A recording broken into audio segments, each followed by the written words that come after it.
नमस्कार साथियों, Guinness maths academy में आप सभी का बहुत बहुत स्वागत है।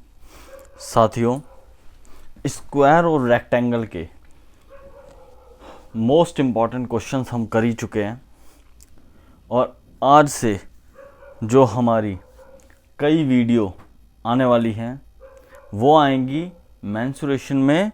हम ट्रायंगल्स पढ़ेंगे, जो मेंसुरेशन की ट्रायंगल्स हैं अब हम उनको कवर करेंगे।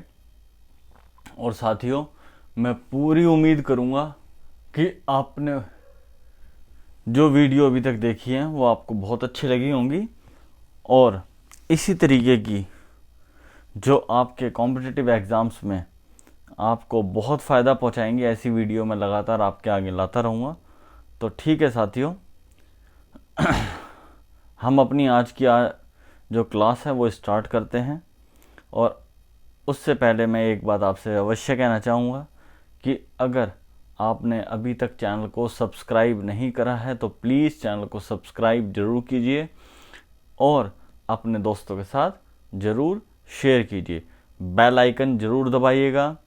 जो बेल आइकन का बटन है उसको दबाने से सबसे पहले आप तक मेरी वीडियो पहुंचेगी, तो इसीलिए शेयर करने के साथ, सब्सक्राइब करने के साथ बेल आइकन को जो दबाना बिल्कुल मत भूलना। तो ठीक है भाई साथियों, अब अपनी ज़रा हम क्लास करते हैं स्टार्ट। तो आज हमारा ट्रायंगल का जो पहला क्वेश्चन है वो है, दो त्रिभुजों में क्षेत्रफल का अनुपात 4:3 है और ऊंचाई का अनुपात 3:4 है। ऊंचाई का अनुपात कितना है? 3:4। इनके आधारों का अनुपात क्या है? क्वेश्चन में एक बार और बोल देता हूं। दो ट्रायंगल हैं जिनके एरियाज का जो रेशियो है वो है 4:3 और जो उनकी हाइट है, दोनों ट्रायंगल्स की जो हाइट है उसका जो रेशियो है वो है 3:4। तो इनके आधार जो ग्राउंड है उसकी मतलब उसका रेशियो क्या होगा? देखिए साथियों, सबसे पहले बात हो रही है ट्रायंगल की। भाई ये एक ट्रायंगल है, ठीक है, और एक और ट्रायंगल बना देते हैं। दो ट्रायंगल्स की बात हो रही है तो हमने दो ट्रायंगल बना दिए, ठीक है। अब देखो अब उसने बात करी है, दोनों जो ट्रायंगल्स हैं उनका रेशो बता रखा है और एरिया बताया हुआ, एरिया का रेशो। अब देखो, फर्स्ट ऑफ ऑल तो जो ट्रायंगल है, जो ट्रायंगल का जो एरिया का फॉर्मूला होता है वो होता है 1/2 आधार गुणा ऊंचाई, ठीक है। तो इन दोनों ट्रायंगल्स का जो, और जब मैं ये फॉर्मूला पुट करता हूँ, जब मैं ऐसे लिखता हूँ 1/2 आधार गुणा ऊंचाई, तो मुझे क्या मिल जाता है? त्रिभुज का क्षेत्रफल। अब देखो उसने क्या बात बोली भाई, जो पहले वाला त्रिभुज है उसका 1/2 गुणा आधार गुणा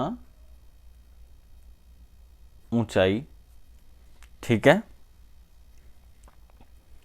और जो दूसरे वाला ट्रायंगल है 1/2 गुणा आधार गुणा ऊंचाई, इसी तरीके से कह रहा है वो। तो जो फिर क्या निकल के आएगा? एरिया, और एरिया का जो अनुपात वो क्या बताया? 4:3, यही कहने लग रहा है वो।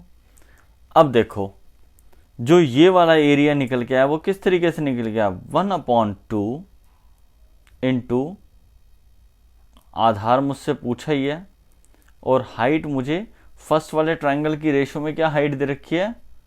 3, और ये करके मुझे क्या मिला? 4। इसका मतलब चलो एक बार दूसरे वाला भी देख लेते हैं। इसका मुझे अगर 4 मिला, इस रेशियो को मैं अपॉन में भी कर सकता हूं। अगर मैं इसको अपॉन में कर देता हूं थोड़ा सा और इजी हो जाएगा। अब सेकंड वाले ट्रायंगल को देख लेते हैं। 1/2 आधार गुणा ऊंचाई। ऊंचाई इसकी कितनी दे रखी है साथियों? 4। और ये करके मुझे क्या मिल रहा है? 3। ये करके एरिया मेरा क्या आया? 3। तो अब देखो, अब जरा इसको सॉल्व कर देते हैं एक बार, फर्स्ट वाले को। ठीक है, तो इसमें मैं क्या करूंगा, ये यहां पर मेरे आगे क्या बन के आएगा? आधार बराबर 4 × 2/3 इजिकल टू यानी 8/3। और जो नीचे मेरे आगे आया वो क्या मिला है मुझे? आधार। कितना आधार मिला है साथियों? हमें मिला है 2 से ये डिवाइड हो जाएगा, 2 × 2 = 4 यानी 3:2। ठीक है साथियों, तो अब जो मुझे अनुपात में बात हो रही है, दोनों के आधार के अनुपात पूछ रहा है वो। देखो, आधार मतलब फर्स्ट और रेशो आधार सेकंड। तो जो फर्स्ट वाला है उसका मेरा कितना आया था? 8/3। और सेकंड वाले का साथियों कितना है? 3/2। अब रेशो में है तो हम इधर क्रॉस मल्टीप्लाई इसको कर सकते हैं, क्रॉस मल्टीप्लाई कर सकते हैं। पहले बता देता हूं, क्योंकि रेशो को देखो अब क्रॉस मल्टीप्लाई हो जाएगा। ये जो 2 है वो इधर आ जाएगा, 3 इधर आ जाएगा, यानी 8 × 2 = 16 रेशियो 3 × 3 = 9। और मेरा आंसर साथियों आ चुका है, option A is the right answer. अगर ये चीज़ मान लो रेशियो में नहीं होती, मैं यहाँ एक लास्ट में करके दिखा देता हूँ। जैसे फर्स्ट वाला क्या था? 8/3। और जब फ्रैक्शन में बात हो रही थी तो 3/2। तो जो लास्ट वाली संख्या होती है वो ऊपर वाली संख्या से मल्टीप्लाई हो जाती है, और जो नीचे वाली संख्या होती है वो नीचे वाली संख्या से मल्टीप्लाई हो जाती है, यानी 8 × 2 / 3 × 3 यानी 16/9। और इसका मतलब क्या हुआ? 16:3 भी हो सकता है। ये भी मेरा आंसर सेम आ रहा है। तो ठीक है साथियों, हमारा जो फर्स्ट क्वेश्चन है वो कंप्लीट हो चुका है। अब हम करते हैं अपना अगला क्वेश्चन।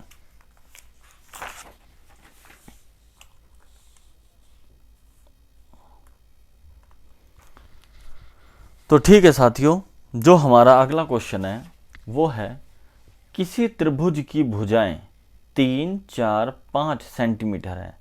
इस त्रिभुज की भुजाओं के मध्य बिंदुओं को मिलाने से बने त्रिभुज का क्षेत्रफल क्या होगा? किसी त्रिभुज की कोई ट्रायंगल है तो उसकी जो भुजाएं हैं वो है 3, 4, 5 सेंटीमीटर की, और इस त्रिभुज की भुजाओं के मध्य बिंदु को मिलाने से बने त्रिभुज का क्षेत्रफल क्या होगा? तो ठीक है साथियों, देखो मैं एक त्रिभुज बना देता हूं।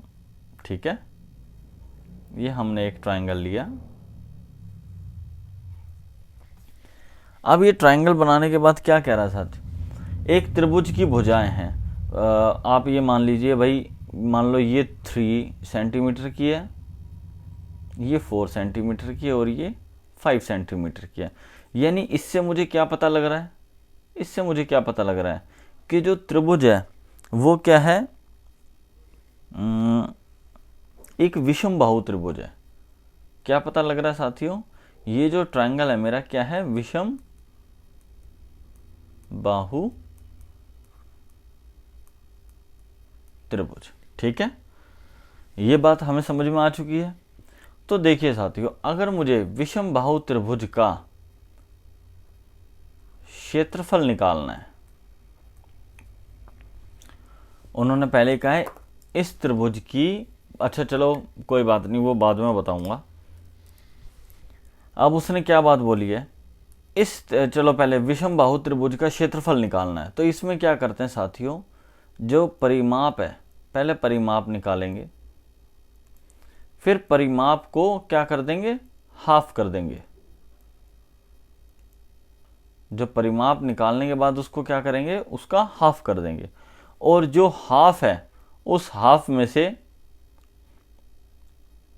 3 माइनस करेंगे, 4 माइनस करेंगे, और 5 माइनस कर देंगे, उस हाफ में से 3 माइनस करेंगे, 4 माइनस करेंगे और 5 माइनस करेंगे। और उसे माइनस करने के बाद रूट के अंदर, जैसे मान लो इसका कितना है 9 और 12 है ना, तो 12 में से क्या करेंगे साथियों, हाफ। जब कितना था 6 था, या हाफ कितना था 6। अब 6 में से 3 गए तो 3, 6 में से 4 गए तो 2, 6 में से 5 गए तो 1 कर देंगे। ठीक है, इतनी बात समझ में आ गई। और फिर इनका जो मल्टीप्लिकेशन आएगा, जो भी इनका आएगा मल्टीप्लाई करके, वो क्या होगा, वो होगा इसका क्या, वो होगा साथियों, ओ सॉरी मैंने यहाँ एक गलती कर दी, वो होगा इसका एरिया यानी कि क्षेत्रफल। अब देखो जरा एक बार कर ही लेते हैं। 6 3 18, 18 दूनी 36, और रूट में 36 क्या है, ये 6 का स्क्वायर होता है 36, तो रूट के अंदर 36 का मतलब क्या हुआ, बाहर आके क्या रह जाएगा, वो जस्ट 6 रह जाएगा।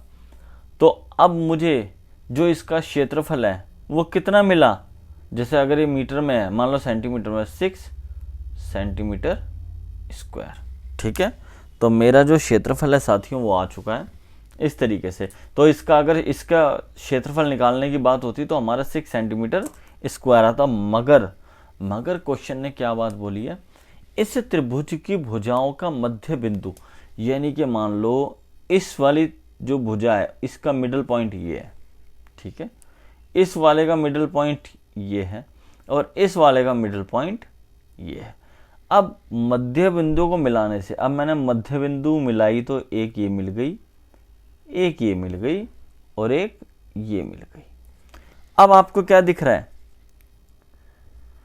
मध्य बिंदु मिलाने से क्या बन गया, एक और मतलब कि त्रिभुज के अंदर त्रिभुज बन गया, त्रिभुज के अंदर एक त्रिभुज और बन गया। और आप एक बात ध्यान रखना साथियों, विषम बाहु त्रिभुज के अंदर अगर ये मध्य जो भुजाएं होती हैं उनके मिड पॉइंट से अगर पॉइंटों को मिलाया जाता है, जैसे ये इस भुजा का मिड पॉइंट था, ये इसका, और इससे जो ट्रायंगल बना है उसने क्या करा है, जो अंदर का एरिया है ना उसको इक्वली 4 पार्ट्स में डिवाइड कर दिया। यानी कि इस पूरे कंप्लीट ट्रायंगल का पहले सिंगल एक पार्ट था, मान लो पहले ओनली जस्ट ये 6 था, तो अब ये जो 6 है ये 1 2 3 4 ये 4 पार्ट्स में डिवाइड हो जाएगा। और 4 पार्ट्स का मतलब ये, अगर इस कंप्लीट का 6 सेंटीमीटर स्क्वायर था तो 4 पार्ट्स का मतलब क्या हुआ, कितना हुआ, यानी कि 1.5 1.5 1.5 1.5 ये 4 पार्ट्स में डिवाइड हुआ। तो इसका मतलब इस वाले त्रिभुज का जो एरिया आया 1.5 centimetre square. Option B is the right answer. और इसी के साथ साथियों हमारी आज की क्लास यहीं कंप्लीट होती है। और अगर आपको वीडियो अच्छी लगी है तो प्लीज़ चैनल को सब्सक्राइब कीजिएगा और अपने फ्रेंड्स के साथ ज़रूर शेयर कीजिएगा। बहुत बहुत धन्यवाद। जय हिंद।